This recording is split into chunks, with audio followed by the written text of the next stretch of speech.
Shutter Stories, a Canon podcast.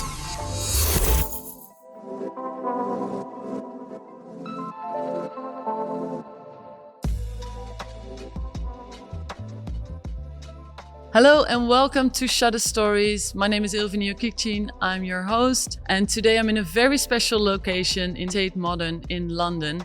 And today I will be joined by amazing photographer Ida Moulinet and curator Osei Bonsu. Ida Moulinet is a celebrated photographer and artist from Ethiopia with a permanent collection held in the National Museum of African Art, at the Smithsonian and at the Museum of Modern Art. She's also a Canon ambassador and she's the founder of Addis Foto Fest, East Africa's first international photography festival. We're also joined by Osei Bonsu, a British-Ghanaian writer and curator who is currently the curator of international art at Tate Modern. And Osei is also the founder of digital platform Creative Africa Network, through which he mentors emerging artists. Ida and Osei, welcome.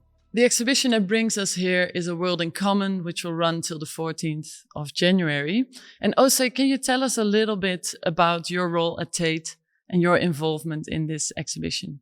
Absolutely, and thanks for having us. So I'm curator of international art here at Tate. I've been at Tate for about 4 years now.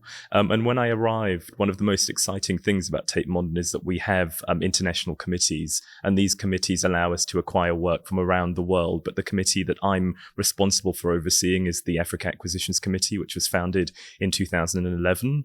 And it's really a committee kind of dedicated to supporting art from the continent, be it modern or contemporary, and sort of expanding not only the museum's ability to collect, but also the public's access to key works of African art. So it's an incredibly exciting space in a way to think through these questions around how Africa is represented by an international museum like Tate. And it really led to this exhibition, A World in Common, because A World in Common is an exhibition rooted really in part in Tate's collection, in some of the kind of key works that we've acquired over the last 10 years, but really many of the artists who are kind of fueling this dynamic landscape of contemporary photography. So it's an exhibition that tries to, in a way, use the sort of the context of an international museum like Tate to think about Africa on a global scale. That's beautiful. And when you walk in, and I hope everyone that's watching now is going to do that, you feel the diversity like coming at you from all the different kinds of stories. Some of the images lean a little bit more towards I'm a photojournalist, so that lean a little bit more towards that. Then we have beautiful art installations like this that also came from a background of photojournalism.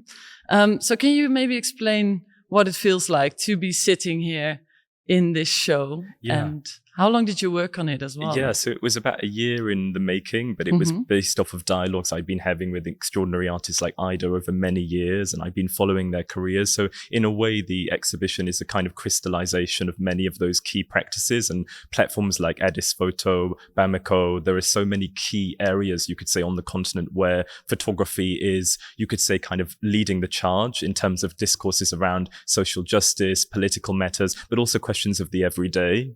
And I wanted to kind of celebrate that in the exhibition, of course, to show Africa in all of its diversity, but also to show aspects that might feel very ordinary to certain people. And when people talk about the show being diverse, of course it is. And of course, to an international audience, it might be the first time they're coming into contact with some of these artists. But I always like to underscore the fact that many of these practices are, practices that have been built over a long period of time. So my ambition with this exhibition was to kind of, as you would want to do with any group exhibition, really bring together artists that would speak to one another, that would create interesting dialogues, and would really challenge each other's works in interesting ways. So it wasn't necessarily about creating a cohesive whole, as you'd often get in an African exhibition where, let's say, the focus would be portraiture or landscape. It was about showing all of the kind of contradictions and juxtapositions of contemporary African photography and kind of celebrating that rather than shying away from it. So that became, in a way, the sort of the template for the exhibition. And the title, A World in Common, was inspired by the writings of Achille Mbembe, who is an incredibly important Cameroonian philosopher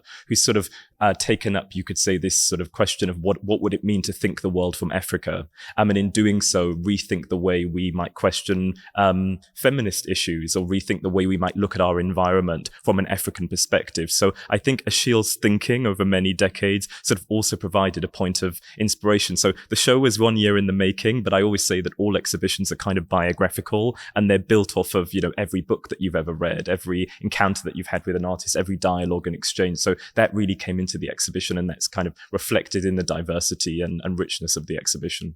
It's really exactly what you're describing now is what I felt when I walked in this morning, very early. I really felt that the diversity of the kind of works that's shown is what I think the viewer will take home with them, because it doesn't only show Africa, but it kind of shows the world. So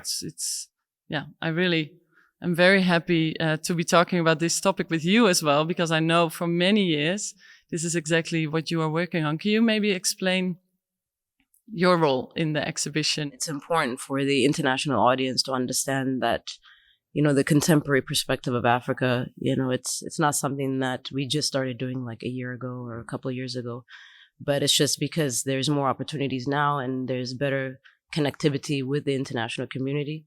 So having an exhibition like this for me showcases the diversity and the perspectives that exist within the continent. For me, starting in photography was really to address the one-sided story, which we're always, it's almost like an urgency for most of us working in Africa. So having an exhibition like this here, and, seeing many of, some of them my friends alongside, this is an important, I think, showcasing, but at the same time, this is sort of a continuing on the dialogue that we're doing on the continent as it relates to presenting our stories through different perspectives and different forms. And can you explain what Water Life is? The beautiful work we're sitting in front. I mean, I've worked extensively in my country, in Ethiopia. I've traveled a lot, and that really was through my photojournalistic work. I've done a lot of work for the UN, and I've done, different publications and what have you. And when WaterAid came to me, they asked, if I would be interested in engaging in the project. So I told them I'm not really interested in doing the usual images for an NGO, which is, the kid at the water well or carrying water. So I said, do I have the freedom to really express it the way that I see it? And they agreed to it. And H&M Foundation also was really supportive in that. And it was basically every frame is my experience on the road and also the realities of water security. I think for most people that live in the comfort of the European world or the Western world, we don't really think about water.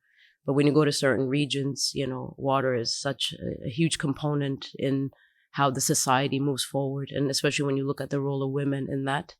And I always say, when we talk about environment, the future war is not going to be oil, it's about water.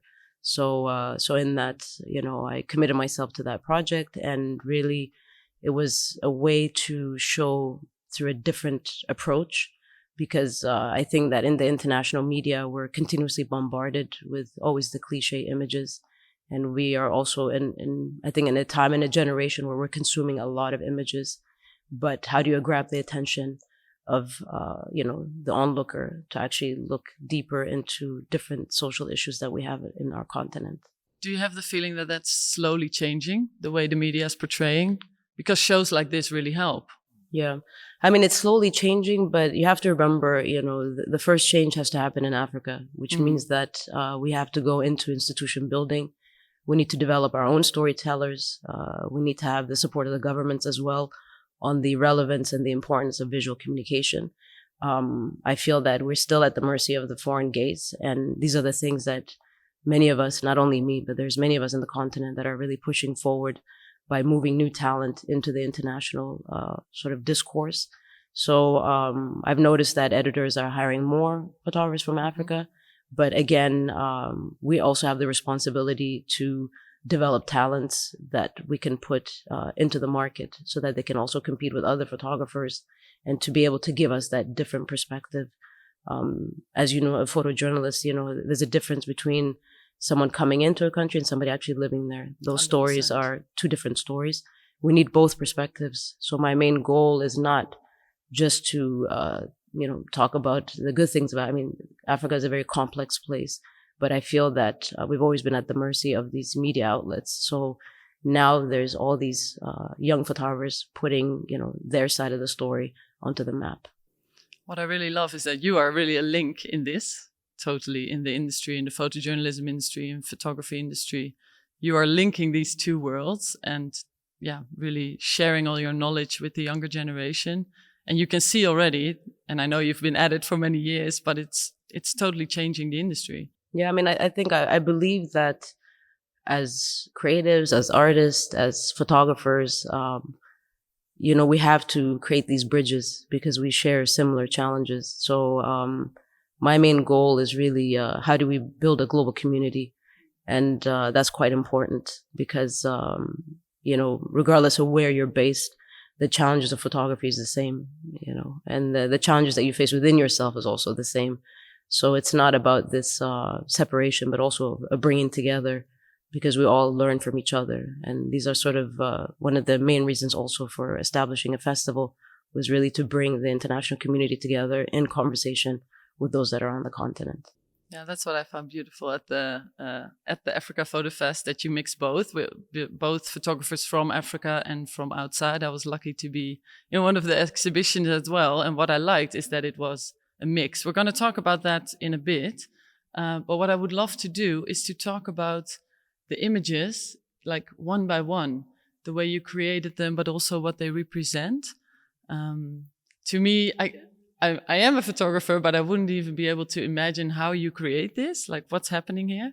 So maybe you can explain what is shown, but also how you created it. Everything starts with a sketch. So I'm very lucky to have a great team that works with me. So everything is on paper. So the idea and the inception is really, and this is one thing that I tell my students is that you don't know where inspiration is going to come from. So you have to always keep yourself open. So in all the years that I've been shooting as a photojournalist, there was always these things that I wanted to express, but I just couldn't do it through photojournalism. And this is where sort of transitioning to this style of work was an outlet for me. So we, everything from the clothing we have to make. For example, there's actual backgrounds. So I do a mix of live location, and also we create stages. So, even on my backgrounds, we're painting on like 3 meter by 3 meter canvas because I'm in a sense creating my own universe within each frame. And then the rest is basically the model. And I've always worked with different models that understand sort of the goal of what I'm trying to accomplish. And then within the team, it's basically waiting for that magic moment. So everything is quite organized and structured. And then we're just basically, trying to find that specific moment that we say, okay, that's the image. And you create the background, take it with you to the location, and then have the models there. Exactly. Yeah. So that's an actual wooden stairs that we built. And the structure that you see, that's also built. It's a wooden structure as well, painted on there. And then for me, Photoshop plays a role of like cleaning certain things, but I'm also under the philosophy that it's about perfecting the imperfection. Mm-hmm. Even though there's a specific structure within my work, it's almost there's a mathematical element to it, but at the same time, I like the organic element of also the live location. So it's how do we mix that in? But then even for the sets, you can. In some of my other works, you can actually see the brush strokes on the canvas and even on the body paint. So these kind of elements I want to still keep inside the image. And were all these images taken in the same location? So this was actually photographed in Afar, in Danakil Depression, which is actually the hottest place on Earth. I know, yeah. So, and to me, the big concern was, how are we going to handle the heat? And then the second was, would the equipment survive? So I was quite happy that went smoothly. But there's a community that actually lives there. And I find it, I think these are the strongest people that I've met really to endure this heat. And we've gone back there many times and we've built sort of a relationship, with the community. So it was important for me, if we're talking about water security, in a sense, like I wanted to feel also, because there's an emotional element to the work that I do. And that for me is transmitted in each frame. And so going to the actual location was quite important. And can you tell maybe about what they're all about water, about women and water. But can you maybe explain about one or two what they are depicting? So when I'm commissioned to do work, I only engage in projects that I'm interested in. And through that process, I learn a lot. And even though, my family are farmers and I know the issues of water there as well. But what I found quite interesting was that how water really impacted, how women progressed within society. So for example, anywhere in Ethiopia, I'm a big fan of traveling by car. I don't like to fly. So we would drive, for days. But, I would see these women, long lines, carrying this yellow jerry can. So from that, I understood that, the fact of going and getting water, and water being such an important source for everything, this meant that, how women engage. So for example, education, water has a big impact. So for example, for this, it's really, it's looking at how women, young girls who are menstruating cannot go to school because there isn't enough facilities in the school for them to have access to water, and most of us, we take these things for granted. So through this project, it was really an eye-opener for me and to understand the much larger implication that it has on the role of women and also the challenges that they face when we talk about water. Yeah, exactly, because you immediately think about drinking water and not necessarily about menstruation. No, but most of the issues in Africa, if you look at disease, you look at women empowerment, all these things are really linked to access to water. And for example, I've worked for an NGO where the simple act of digging a well completely reduced disease in that community. Yeah, because people could clean hands. Have access to clean water, instead of the river water. And, so all these things have an important component to them. And to me, it's just how do I insert my, not just my perspective, but just what I witnessed. And also, how do I express that through the female form? I love that you, first of all, put attention to these issues through artworks, but I also love that you approach it from a photojournalist perspective. There's really, the story is totally part of the artwork in the end, right? It's definitely. It's I don't teach fine art. I teach photojournalism. Yeah. So because I believe that photojournalism is the basis of structuring a narrative, understanding visual communication, and so forth. And the thing that I teach my students is that you have to learn the rules and then you can break them. So that's perfect. Yeah, exactly. That's the best thing to teach them. Yeah, exactly. So and that's why, like in Africa, we need more photojournalists because you have to remember the role of photography is not just the artistic expression, but we're archiving because we are the witnesses of specific time and history. So for me, it's not about the here and now, but it's 40 years from now, what type of archive are we leaving behind for the future? Now? Yeah, exactly. Oh, so what did you feel when you saw these images and knowing the background of the stories, of the images specifically? Absolutely. Well, I've known Ida as being one of the kind of leading photographers on the continent for many years now, and sort of thought of her as particularly important in relation to bridging that gap, as you say, between the documentary and the conceptual in ways that aren't always registered in international museums. Sometimes we've had these kind of hard boundaries. Either something is documentary or it's conceptual. And when artists challenge that, break the rules, as Ida was just saying, I don't know that institutions always know how to respond. So certainly when I came across Ida's work, it was a very important example of an artist who is kind of rewriting the rules, you could say, particularly in relation to depicting this particular subject.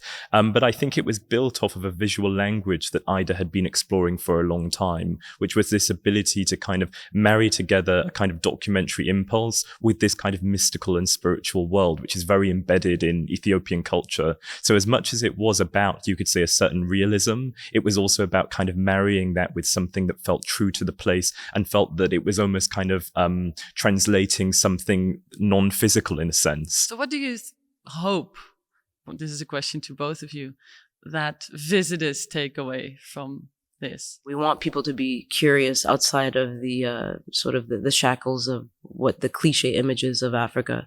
So for me, it's quite important really to connect the audience back into Africa and to realize that Africa is not just one thing. There are many interpretations of it, just as we see in this exhibition.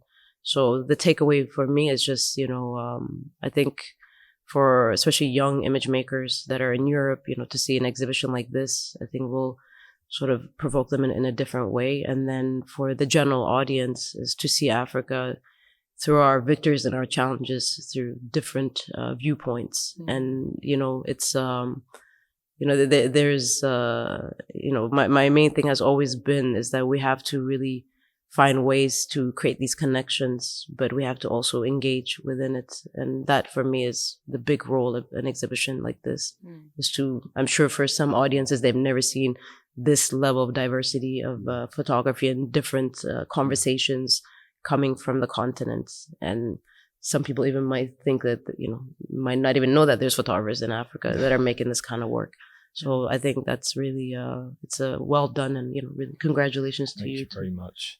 I would completely agree. And I would say it's been interesting to see how, in confounding so many people's expectations, it's also forced them maybe to look inward more than they would have expected to coming to an exhibition. And that's really a result of the incredible work that's on view. But I should say that there are kind of three common perceptions, I feel, of African photography, or you could say three common cliches. One is that kind of ethnographic photography produced throughout the 19th century that fixes a very kind of objectified vision, you could say, of African peoples, bodies and landscapes that I think many people would have seen reproduced throughout carte de visite, but now in a contemporary sense through various forms of image making. Then you think about aid organizations throughout the 1980s and 1990s who sort of turned Africa into this place of crisis where there was a constant expectation that Africa needed to be saved. And then I would say the final kind of paradox we're dealing with is the question of kind of fashion photography and almost this kind of glazing over where Africa can only be represented through its kind of glamour and joy. And there is a certain aspect of that relates back to studio photography and this idea of performing for the camera, putting one's best foot forward. And I think all of those things are kind of true of African photography at once. But I think now we're in a moment where we can kind of play within those contradictions. An extraordinary artist like Ida can kind of take those photographic histories and then kind of question a lot of the, you could say, kind of unfixing of the frame in relation to the way we're looking at Africa. And that's really what the show is trying to do. Oh, I love that. Say that again. Unfixing of the frame, right? I think that's the title of his next show. That's a really good phrase. What did you say? That's the title of his next show. Yeah, not quite, but yeah. It's so perfect. And what about having the show specifically here in Tate Modern? I think what it means is that an international audience get to experience it. A London audience get to experience the works who we already know are an incredibly diverse and broad audience. But I think specifically important, for myself was a diasporic audience. We're in South London right now, which has one of the sort of largest populations of African diaspora in terms of African diaspora communities, and especially Nigerian diaspora communities, West African communities. And I wanted to kind of ensure that they felt seen by the exhibition, but it was also an attempt not to necessarily kind of water down that idea of what diversity and inclusion can often mean. I think so often when we talk about diversity in the context of institutions, it's about kind of, you could say a sort of a signaling, you could say, of, diverse artists through our programming, but not necessarily in the stories that we tell. So it's not just about representation for its own sake, but what kind of stories are we making available to our publics? And that meant really delving into some of these complex narratives around identity, tradition, culture, the archive, all of these areas you could say where identity can be represented, but also I think to an extent people they're not always brought into contact with their own history. I think certainly here in the UK, when British history is taught, there's almost no mention of colonial history. So I think for people coming to the exhibition, learning about that, it is an encounter and maybe somewhat of an uncomfortable one, but we didn't want to lose sight of that tension or indeed glaze over some of the complexities. I would love to see, and they probably are, school groups going through here, kids talking about the exhibition. Yeah. Because I can totally see they are seeing this through a whole different eye. Absolutely. And being, especially from this area, would be, Ida, you moved from photojournalism, I think from the Washington Post, right? That's where you were, into contemporary art. did you envision it being presented in this way? Is that one of the reasons you wanted to delve into a new audience as well, instead of the readership of a newspaper? No, not really. I mean, it's one of the key factors for me was there was an exhibition called The Divine Comedy. Simone Jami, who was sort of, one of the guys that basically is an important figure within our world. And it was his provocation because he was commissioning artists to create a body of work for this sort of, African interpretation of this very old text. And most people have known me for my black and white photography. That's what I felt very passionate about. And basically, I said, well, let me try to explore into this, because when I was actually at Howard University, I had done, I think, like 2 images, which was looking at, because for me being at Howard University as someone who is, coming from the African continent in this very African-American setting, I was trying to express what it meant to be an African in that setting. So, and that I did when I was still in college. So I decided for Simone, okay, let me try to come back to this and to see, what he would think about it. So basically that journey began with just the 99 series, doing 7 pieces for that. And from that, I felt really insecure when I was sending it to him, because I figured he was going to be like, what the hell is this? Painted faces and, all these things. But when we did the show in Frankfurt, it was just so well received. And then I realized, okay, I think I finally found my visual language that helps me sort of balance out, the things that I'm not able to do in photojournalism that I can do within another visual language. And from that, basically started making work obsessively, because it finally, when you find sort of that road or that path, then it just makes it easier. And so that's been really my process of moving forward, in that I still do photojournalism here and there, but not that much. But I feel that I finally found something that, can express what is deep within me, and then add so many different layers as well within it. And, the work I do, there's a universal element to it. But, at the same time, it's, my roots. I appreciate you talking about, the history of my country and spirituality. All of that exists within the frame. But I've always wanted to create work that, regardless where you're from, what culture background you come from, that you can look at it and actually at least have a question, or you remember that it's stuck in the back of your mind. And that's been my ultimate goal. And I feel that as artists, that's really also our role, because we live in this very elite form of what is art.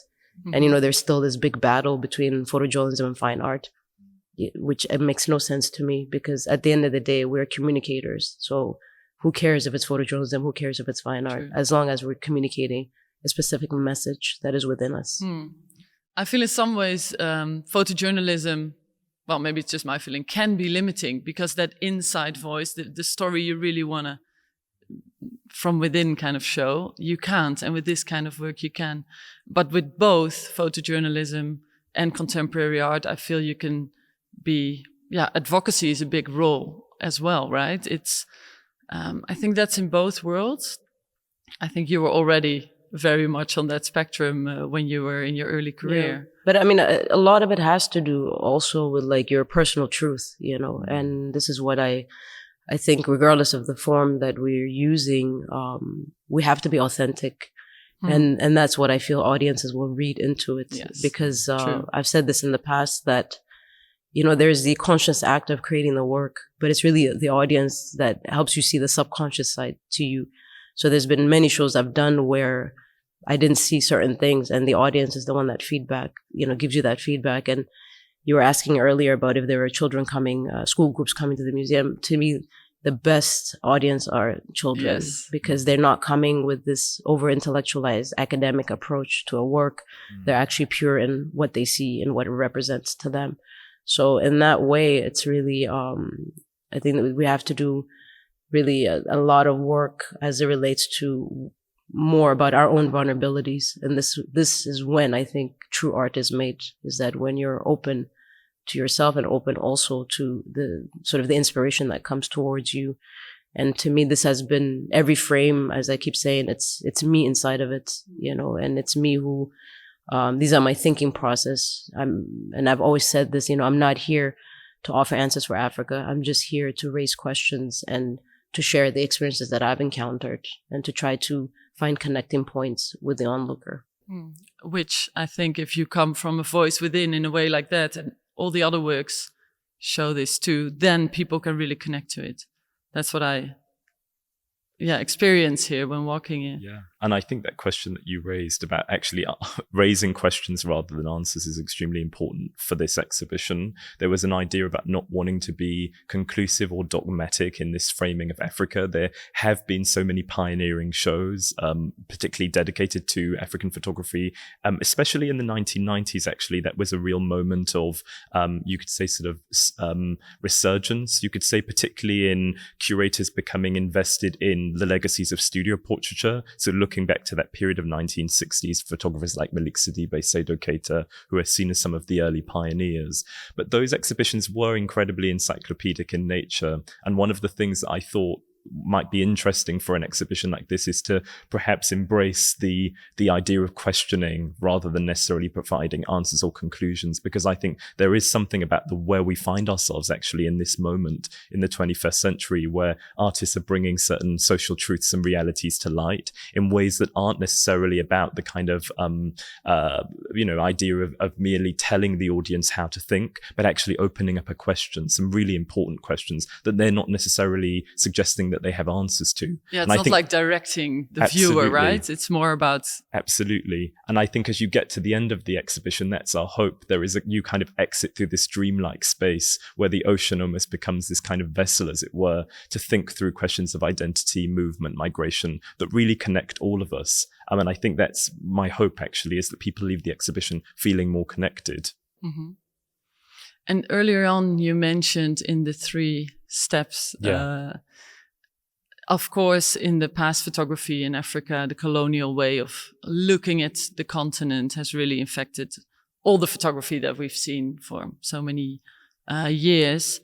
How do you feel this specific exhibition, your work in it, deconstructs that view? Well, I think Ida's doing it purely through her work, her example, her visual advocacy. I think as a curator, one of the exciting prospects about an exhibition like this is the opportunity to engage with artists who are looking at these broader histories. So indeed, this show is titled A World in Common Contemporary African Photography, but I think some of the earliest imagery in the exhibition dates back to the turn of the century. So the early 20th century. And what's fascinating when you're looking at artists who are engaging with those archives, they're doing exactly what you're suggesting, which is to kind of rethink the way we look at that historical materials. I think it's really fascinating. I don't think to be a sort of an interesting photographer nowadays, you necessarily have to work with original material. I think you can actually delve into, a wealth of imagery, archives, whether it's through Instagram. We've seen so many extraordinary artists find novel ways of using the archive. And I think that in a way will continue to be a frontier for contemporary photography, this idea of playing with time as non-linear and kind of questioning the ways in which we encounter images. And I think Ida certainly does that almost in a way that speaks to a certain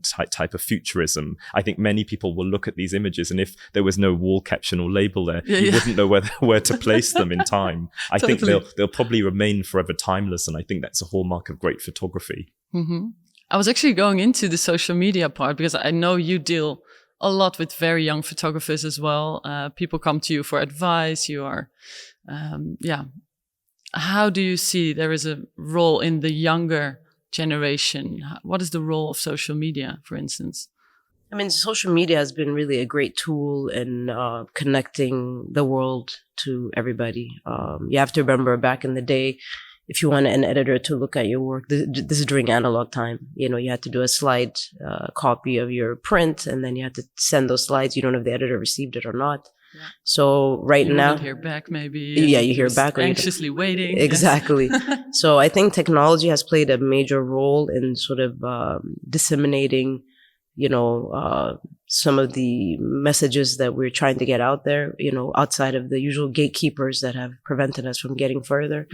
And you also have to look at the role of photography in our continent. We have heavy restrictions for, local photojournalists. So in a way, I think most photographers working in Africa, we have like a sense of urgency that we're finding by any means necessary to be able to get the message out.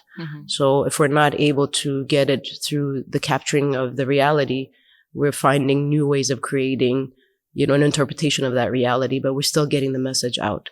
So even in my other presentations, what I try to tell young photographers is that the key thing is, what are you trying to say with your work? What is the message that you're trying to transmit? And through the challenges of being a photographer in Africa, I think, what many have accomplished, it's really very impressive. I've had the fortunes of having a Western education, and, I dedicate myself to go back, and to basically be part of that whole conversation of reimagining Africa through a different lens and through a new perspective, because I saw the challenges of being in the West, So in that sense, the fact that photographers have really pushed the agenda forward, are creating all these amazing works, and also telling these different stories that might not get picked up by the international media, but it's relevant to us, and it's relevant for the world also to understand us, that it's not just one type of reality. And I think when you were talking about archives, I mean, we have this whole thing, you have to look at the past to move into the future. So even for me, it's all my research, for example, for the clothing comes from the archives of the 1930s in Ethiopia. And I have had to dig into the past and to see, okay, how does that relate to the present, and how does that relate into the future? So as it relates to social media and all these other things, I use it as a communication tool. This is what I try to encourage all photographers. And it's really a way that, and I know there's a lot of editors, there's a lot of, everybody's looking at that, but it has sort of given the opportunity for the young image makers to be accessible, as opposed to, having to know this person, that person, that. The gatekeeping. The gatekeeping has horrible. Really, So recently you were part of the Canon Student Development Programme, an amazing program that I'm lucky enough to be a mentor in as well. So I can see how it's really, really changing the life of young photographers. When I started out, there was no way to get your work in front of an editor. You had to just be lucky. And now these great editors are being brought to the Visa pour l'Image Photo Festival in Perpignan in France. You were just there. And you gave a beautiful lecture to a group of students. I was in the room. I was lucky enough to be there when she was giving the lecture, and it was so silent. They were just listening. In the beginning, they were a bit shy, but later on, they were asking some great questions. I was curious to know for you what that experience was like to connect with this young generation at the program. I mean, I think it's important. For example, I did not reach this point without mentors. I've had some, most of my mentors were African-American photographers that really helped and guide me to where I am today. And I still, stay in touch with them. And I believe that the transfer of knowledge is quite important. Yes. And then in the context of Africa, because the institutions are not giving us the support, this is why it's so important that we sort of transfer the knowledge that, we have. And I believe that the Canon Student Program is really an important factor, because it's bringing photographers also from different backgrounds and from around the world. And I was very happy with the students, because I realized that the new generation, how they're processing image, how they're processing the creation of an image is quite different than the older generation. And right now we are really, for photojournalism, we stand at a very difficult time. I think there's a specific danger in where's the direction of it. And then also when we talk about the introduction of AI as well, there are many layers that I think the industry has to shift as well. So in that sense, I mean, there was a lot of amazing work that, I got a chance to review, and to hear also I think the fears of the photographers, the insecurities that they have, all these things of what it means to be an artist at the end of the day. And for them, the attitude that they had was really, it's a different breed, it's definitely a very different mindset. And I'm very curious to know the trajectory of photography in the next 10 years globally, not just from Africa. I really think those students, as I spent quite a bit of time with them also afterwards and in the mentoring of them before the program started, I really had the feeling with like you mentioned, they have such a new view on the industry. They're totally going to change that industry that was stuck in the same place for quite some time. They look at it at such a different way. I think photography to them is more fluid. Yeah, I really believe it's going to change a lot. How do you, I mean, you're mentoring, you have the Africa Photo Fest. Can you tell a little bit about that, how it started, the Africa Photo Fest? And so it's actually started with Addis Photo Fest, yes, which I started in 2010. Which was beautiful. Yes, thank you. No, when I arrived in Ethiopia in 2007, I was only supposed to be there for like 3 months. And that didn't work out. Yeah, it didn't. You stayed, right? Yes, of course. Most people don't know my degree is actually in cinema. So I was working on a documentary. That's what brought me back home.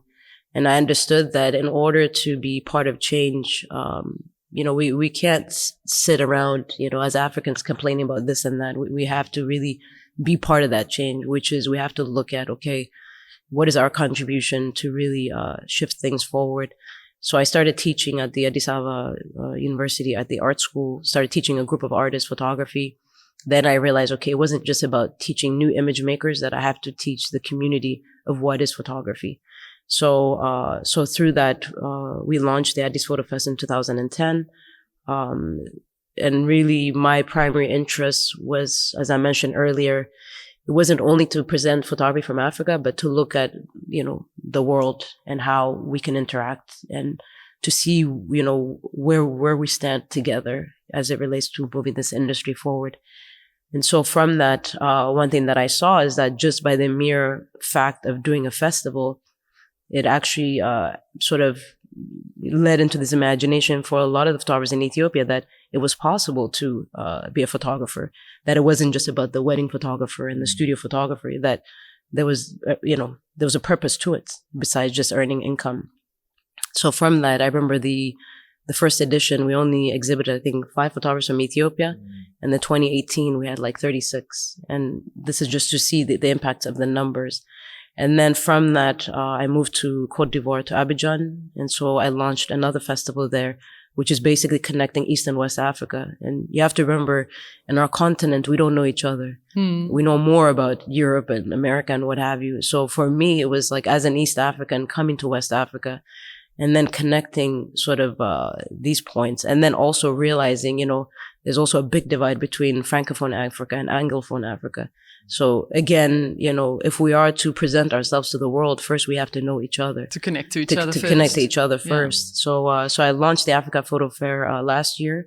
So that's an event that we do yearly. And it's a fascinating thing to, some interviewers ask me, why don't you just stay as an artist? Why do you have to do this and that and what have you? And I said, well, I only engage in the things that I feel passionate about. So if I don't feel passionate about it, I don't do it.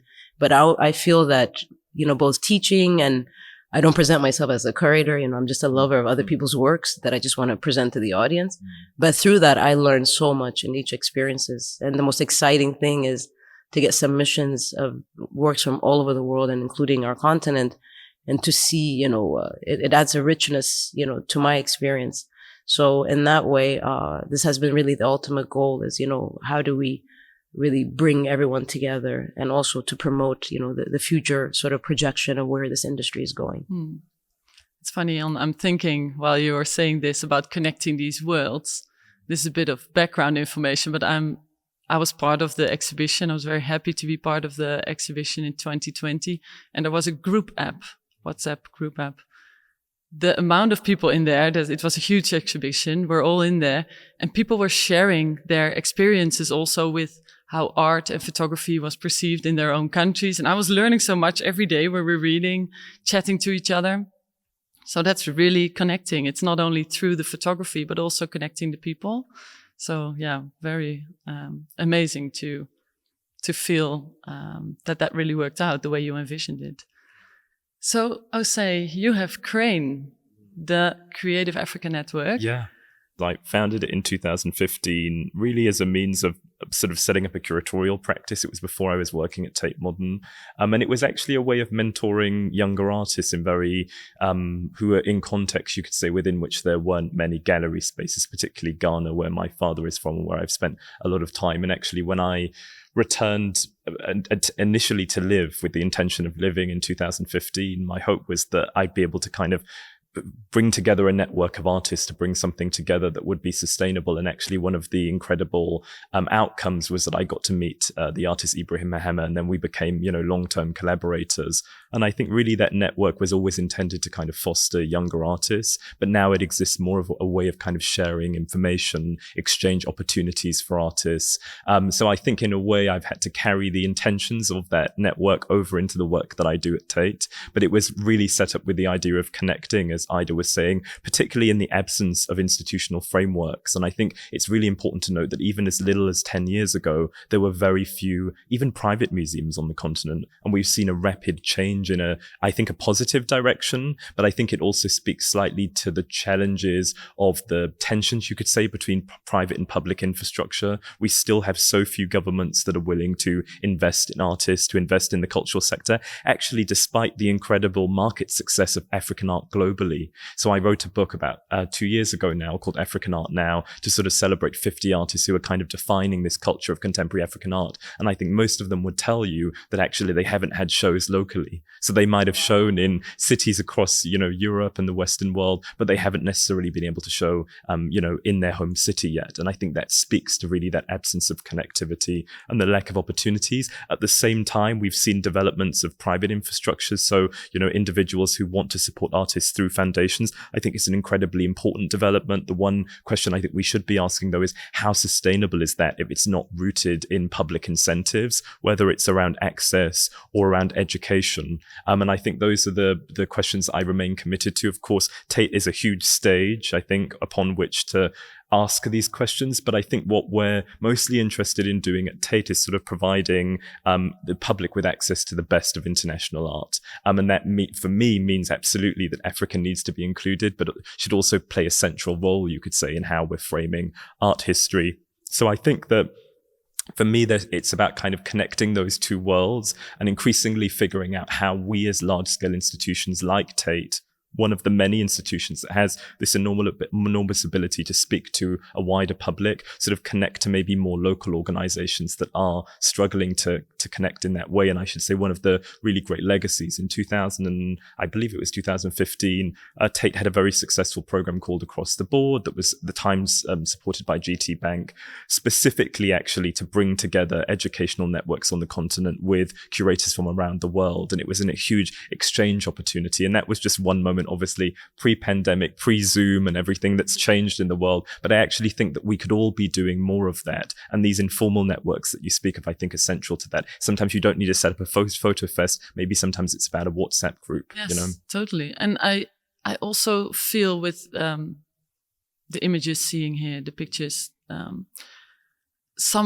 was reading the text, some of the artists are from 92, 94, 96. I feel quite old walking through here.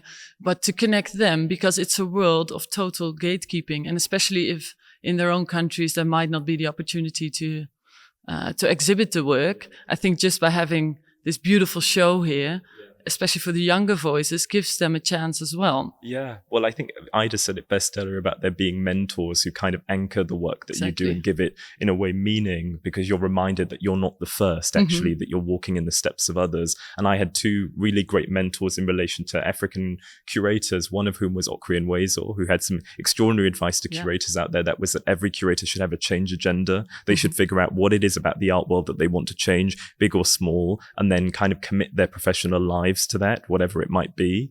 And then another quote that came from... You took that one to heart, I took that one to heart. Another one that came from an extraordinary Cameroonian curator now based in South Africa, Koyo Kuo, is that curators should be bridge builders rather than gatekeepers. So I thought that was really exciting, that idea. It's a very simple metaphor, but I think one that speaks to the power of creating opportunities. That's all we really have, as artists, as creatives, is the ability to, you could say, sort of take up opportunities, but also to offer opportunities to others. And I think particularly for people like Ida that work with these enormous teams, you've built a festival that's now given agency to so many artists. I think what those artists will then go on to do, it's difficult to fathom actually the impact that something like that could really have. So I'm in awe of almost every artist in this exhibition because I'm constantly reminded of the conditions out of which many of these bodies of work have been made. And they're not only conditions that speak to the local environments on the continent, but actually just the, you could say kind of the personal conditions of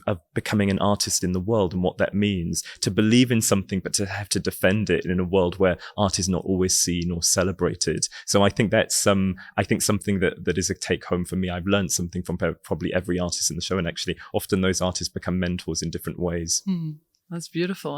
And for this group of artists, well, it's a question to both of you, if they are struggling, because many of them are not necessarily in the making of their art, but to get the right connections, what would your advice be? I mean, for me, it's not always easy. It's not always easy. And, in my classes, I always say, for photography, rejection becomes your best friend. So you have to, it's really, it's very close to your heart. And that's why it's important, I think, in the early stages. I mean, I went through so many rejections, just to get to this point. I remember in the US, I went to editors to try to get, print work. And I was told I had like too many Black people in my portfolio, which I thought was very peculiar. Wow. So, we've overcome a lot of things. And you have to remember, in the context of where we exist, we have the challenges of our own systems in our own countries. Then we have the challenges of the international system. But I think perseverance is quite important.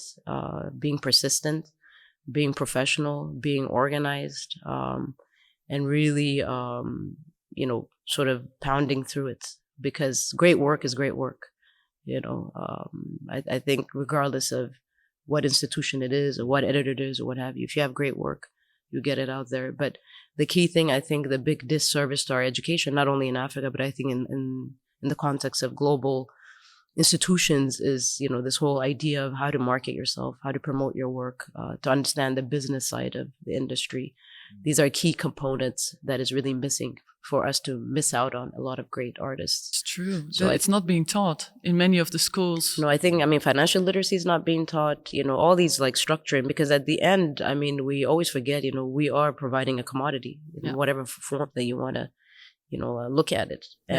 But for that, it's really the social aspect of the work that we do, So in that sense, I think for a lot of young photographers or artists, it's really important that it's not just about the art of creating the work, but also understanding how to navigate inside the market. And that is, a very important and crucial form.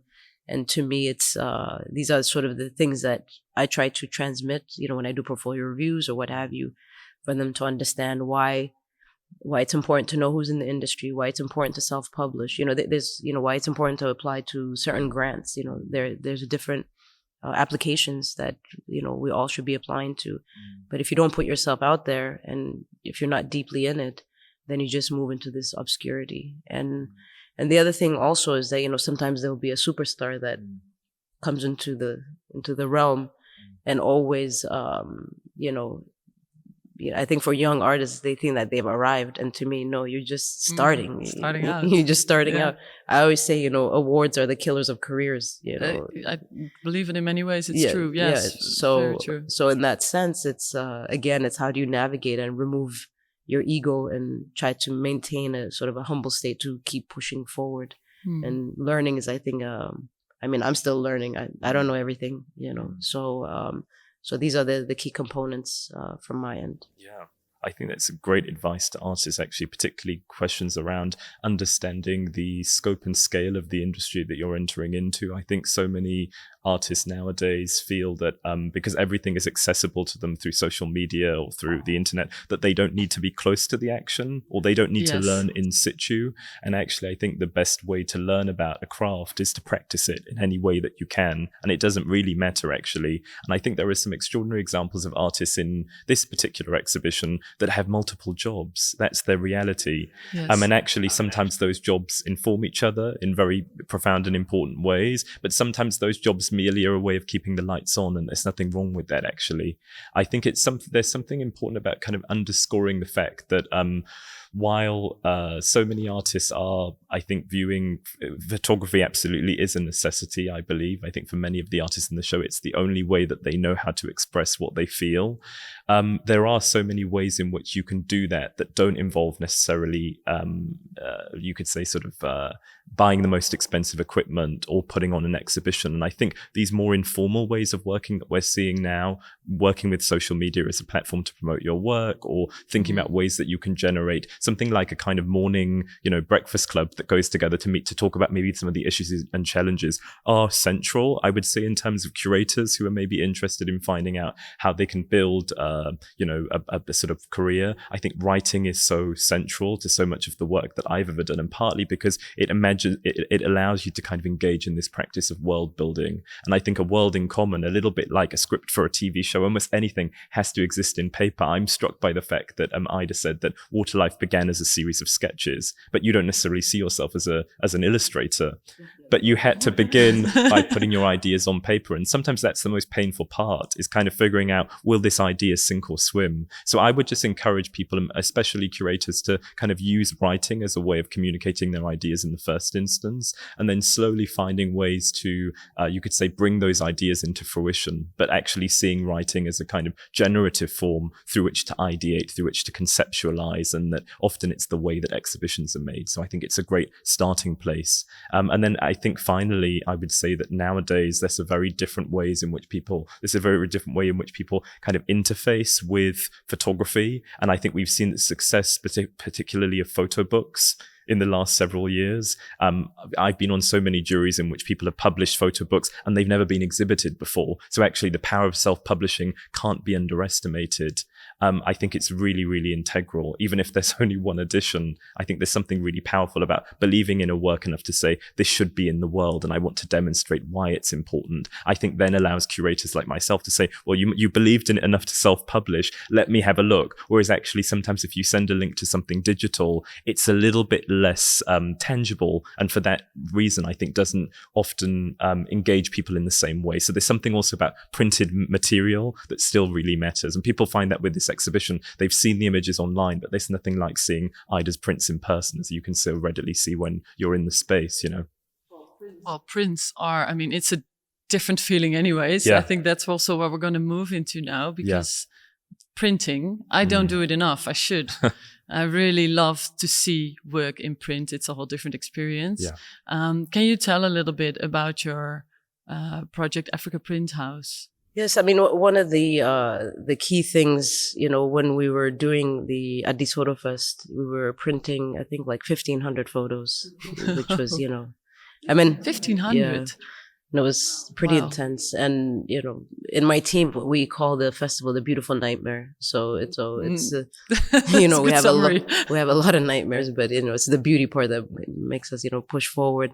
But the one thing that I've understood is that when you look at printing in Africa, for example, if you're entering into the world of fine art, most photographers in Africa are printing in London, Dubai, Paris, and New York.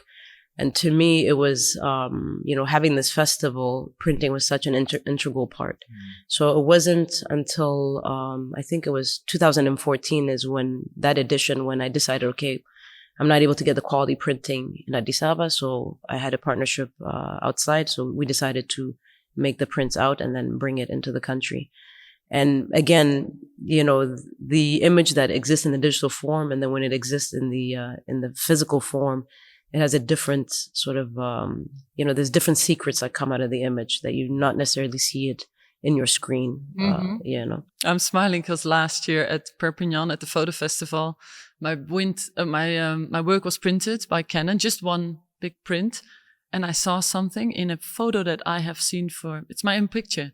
And something appeared that I had not seen, something very soft, someone holding someone's hand that I thought you couldn't really see. And it was so visible on the print. And it's just like magic. It feels like being back in the dark room and a printing appearing. So for me, in all the years of teaching, the final component that I wasn't able to fulfill was we were just existing in the digital form, So and then we only had the opportunity to print work, during the festival, and really like when that 2014 when we brought the prints for a lot of the photographers, it's their first time seeing their work printed in such a way that they started seeing all these details and the beauty of the image. How some images, at times become almost three-dimensional, that you're able to see all these little points in it. So in Abidjan, basically, I decided, okay, we're going to set up a, boutique printing, do large format printing through Canon as well. And this was really part of the bigger conversation because it's not only, my future goals are not only looking at photo printing, but it's also going into publishing because again, information is, an important part of everything that I do. And when you look at how many photo books exist coming from Africa, I think it's very limited. The self-publishing hopefully will change. Not even self-publishing, but I mean just publishing of work in general. It's quite limited. And so to me, starting in photo printing was also a way to educate the photographers to understand what is the potential of their image. So when we started, there was a lot of Ivorian photographers that were coming to print with us. Some of them were only used to seeing their images at a specific size. But then when they saw the potential of the image, I told them, well, this is where, like, if you're talking about the industry, a real collector, wants to know what paper are you printing on, which machine, the archival aspects of the work. And this is the key part for me, that when you look at fine art photography, a lot of photographers in Africa have great work, but they're not able to sell it into the market because, again, it's the quality of printing and also to be accessible to the international market and what have you. So setting up the Africa Print House was really, for me, the step into getting into this sort of, even building an educational program around that, of understanding what is printing.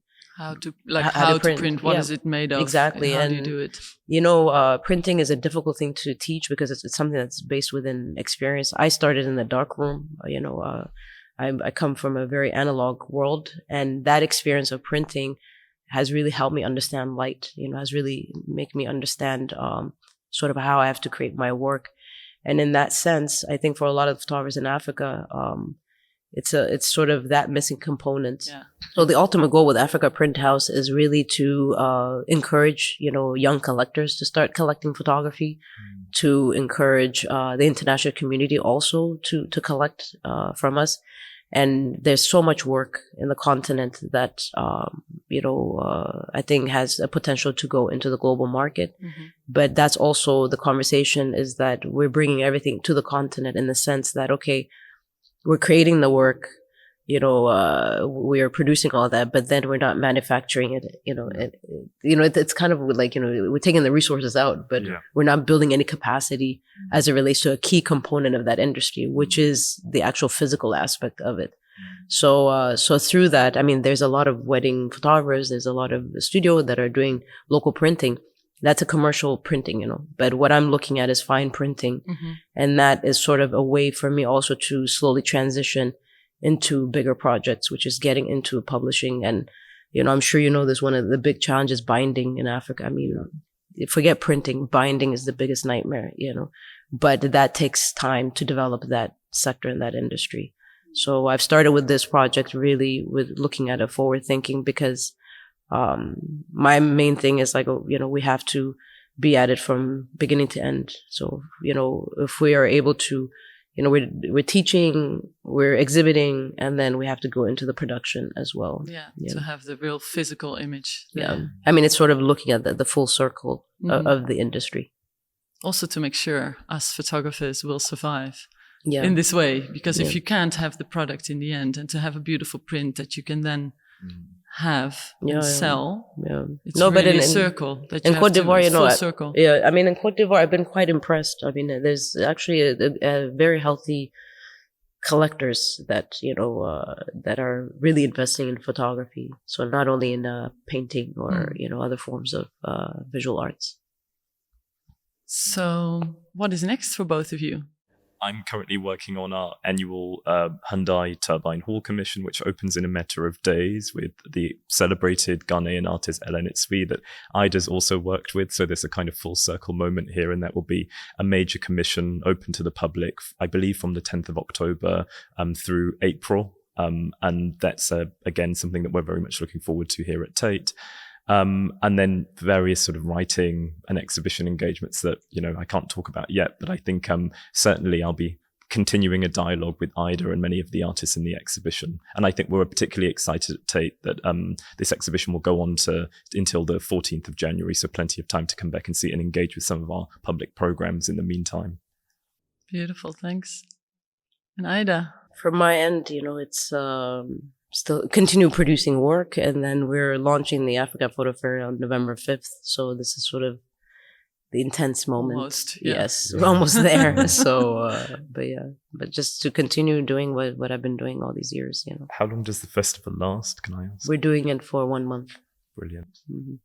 So it's November 5th until December 17th.